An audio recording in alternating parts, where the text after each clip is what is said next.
नमस्कार मित्रों, मैं विक्रम एक बार फिर से आप सभी का स्वागत करता हूं अपनी इस वीडियो में। तो फ्रेंड, एकेटीयू की तरफ से जो बड़ी अपडेट आई है परीक्षा के संदर्भ में लेकर के, तो उस बात की चर्चा हम इस वीडियो में करने वाले हैं। साथ ही साथ हम पूरी बातों को विस्तार से जानेंगे कि क्या कुछ बातें कही गई हैं एकेटीयू की तरफ से, जो कि आज के हमारे राष्ट्रीय समाचार पत्रों में प्रकाशित की गई है। तो चलिए शुरू करते हैं इस वीडियो को और जानते हैं एक एक करके सारी बातें कि क्या कुछ कही गई हैं एकेटीयू की तरफ से जो भी न्यूज़ आया है। तो ये देख सकते हैं आप कि एकेटीयू की तरफ से एक न्यूज़ आई है जिसमें कहा गया है कि डॉक्टर एपीजे अब्दुल कलाम प्राविधिक विश्वविद्यालय के लिए सेमेस्टर परीक्षाएं कराना किसी चुनौती से कम साबित नहीं होगा। एकेटीयू के परीक्षा की प्रस्तावित तिथि 6 जुलाई घोषित की गई थी।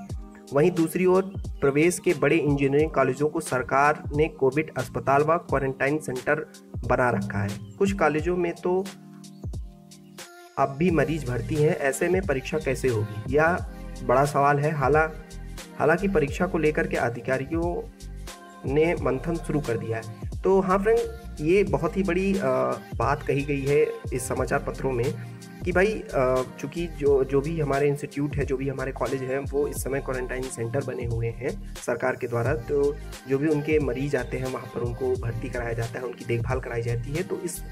तो इस समय हम कैसे परीक्षाओं को दे पाएंगे, चूँकि वहाँ पर पहले से ही कोविड-19 का पेशेंट्स वहाँ एडमिट हैं, तो सारी व्यवस्थाएं उनके लिए कराई गई हैं। तो ऐसे में हमारे लिए कहाँ जगह बचती है, क्या स्पेस होता है वहाँ पर, तो इस बात की चर्चा उन्होंने इस समाचार पत्र में की है। साथ ही साथ आगे क्या कुछ कहा गया है उस बात को जानते हैं कि एकेटीयू के सेमेस्टर परीक्षाओं में 2,20,000 से अधिक छात्र छात्राएं शामिल होते हैं।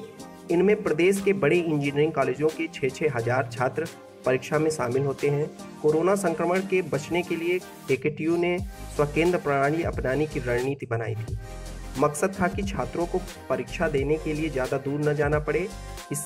इसे लेकर जब परीक्षा विभाग ने कॉलेजों के साथ मीटिंग की तो उन्होंने बताया कि उनके कॉलेज क्वारंटाइन सेंटर बने हैं। साथ ही नोएडा के कई बड़े कॉलेजों को तो कोविड अस्पताल में तब्दील कर दिया गया है, जिसके अभी खाली होने की उम्मीद तक नहीं है। संक्रमण को देखते हुए वहां परीक्षा कराना संभव नहीं है।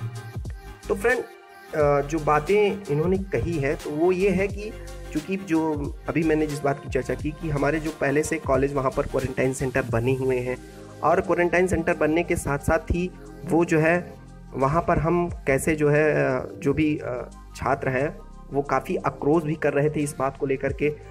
2-3 दिन इस आक्रोश को हम यूट्यूब पे भी देख सकते थे कि एक हैशटैग ट्रेंड कर रहा था कि हमारी परीक्षाएं ना हो।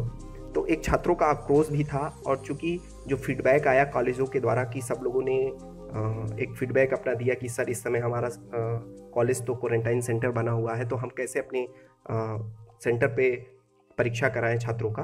तो इन सारी बातों का गहन अध्ययन करने के बाद, इन सारी बातों को समझने के बाद एक रिपोर्ट जो है हमारे वाइस चांसलर को सौंपी गई हमारे परीक्षा नियंत्रण के द्वारा। तो उन्होंने सारी बातें बताई, कॉलेजों की जो चुनौतियां हैं, कॉलेजों की जो बातें हैं, छात्रों की जो बातें हैं। तो चूंकि कॉलेज इस चीज़ के लिए बिल्कुल भी रिस्क नहीं लेना चाहता, छात्रों के स्वास्थ्य से कोई भी रिस्क नहीं लेना चाहता। तो ये सारी बातें इस समाचार पत्र में कही गई हैं। आगे क्या कुछ कहा गया है उस बात को जानते हैं। तो ये देखिए, परीक्षा देने में हिचकिचाते छात्र। जी हाँ फ्रेंड, परीक्षा देने में हिचकिचाते छात्र, तो ये हम सभी जानते हैं कि इस समय चूँकि जो भी कोविड-19 महामारी है वो अपनी पूरी चरमोवस्था पे है, और इसका केस दिन प्रतिदिन बढ़ता ही चला जा रहा है। तो इसके लिए छात्र चूँकि चिंतित थे कि उन्हें अपने गाँव से, अपने शहर से निकल करके कॉलेज के लिए जाना होगा, छात्रावास के लिए जाना होगा, हॉस्टल के लिए जाना होगा। तो इन सारी बातों को ध्यान में रखते हुए क्या कुछ कहा गया है उसको हम जान लेते हैं कि अधिकारियों के मुताबिक लखनऊ समेत प्रदेश के सभी बड़े इंजीनियरिंग कॉलेज क्वारंटाइन सेंटर हैं या फिर कोविड अस्पताल बने हुए हैं। इन कॉलेजों में 1.5 लाख तक छात्रों को बैठकर परीक्षा कराई जा सकती है। यही नहीं, छात्रों को जब यह जानकारी होगी कि परीक्षा केंद्र क्वारंटाइन सेंटर या कोविड अस्पताल रह चुके हैं, तो वो वहां पर परीक्षा देने से भी कतराएंगे, बिल्कुल कतराएंगे। और परीक्षा नियंत्रक प्रोफेसर राजीव कुमार के मुताबिक इन हालात में परीक्षा कराना चुनौती है। कुलपति को पूरे मामले की जानकारी दे दी गई है। परीक्षा आयोजित कराने के लिए अब नई रणनीति बनाई जाएगी। जी हाँ फ्रेंड, जो सबसे बड़ा न्यूज़ था वो अंतिम के लाइनों में है कि परीक्षा आयोजित करने के लिए अब नई रणनीति बनाई जाएगी। तो बिल्कुल भाई, कोई भी छात्र अपने स्वास्थ्य से बिल्कुल ही वो खिलवाड़ नहीं कर सकता। जो भी गार्जियन है वो भी इस बात के लिए तैयार नहीं हो रहे हैं कि हम अपने छात्र को हॉस्टल के लिए या फिर कॉलेज के लिए, सिटी के लिए हम भेजें। तो ये आक्रोश है छात्रों के मन में भी, और परिवारजनों के, जो भी उनके गार्जियन हैं उनके मन में भी ये बातें हैं कि चूंकि घटनाएं रुकने का नाम नहीं ले रही हैं, जो भी केस की संख्या है वो दिन प्रतिदिन बढ़ती भी जा रही हैं। और साथ ही साथ एचआरडी मिनिस्टर ने भी अभी हाल ही के दिनों में, अभी कल परसों में भी एक गाइडलाइन निकाली और मीडिया से मुखातिब हो करके, मतलब मीडिया के सामने आकर के उन्होंने इस बात की चर्चा भी की कि भाई जो भी हमारी परीक्षाएं अब होंगी कॉलेज और स्कूलों में, वो 15 अगस्त के बाद ही हो। तो यही खबर थी फ्रेंड, यही जानना आपको ज़रूरी था। जो भी कुछ चल रहा था AKTU के परीक्षा को लेकर के, तो ये खबर मुझे आप तक पहुंचानी थी। आई होप आपको वीडियो पसंद आई होगी और आपको न्यूज़ सारे डिटेल में मिल गए होंगे, क्या कुछ बातें कही गई हैं इस न्यूज़ में, वो सारी बातें भी आप जान गए होंगे। तो ऐसे ही AKTU के न्यूज़ के लिए आप मेरे चैनल को सब्सक्राइब कर सकते हैं फ्रेंड। हम कोई भी AKTU का जो न्यूज़ आता है वो सबसे सटीक, सरल तरीके से आप लोगों के लिए लेकर के आते हैं, ताकि आपके मन में कोई भी डाउट ना रहे, सारी बातें बिल्कुल क्लियर रहे। एंड ऐसे ही आप डेली अपडेट के लिए मेरे चैनल को सब्सक्राइब कर लें, लाइक करें और अपने जो भी फ्रेंड हैं उनमें शेयर करें, ताकि उनको भी ये न्यूज़ पता चल सके।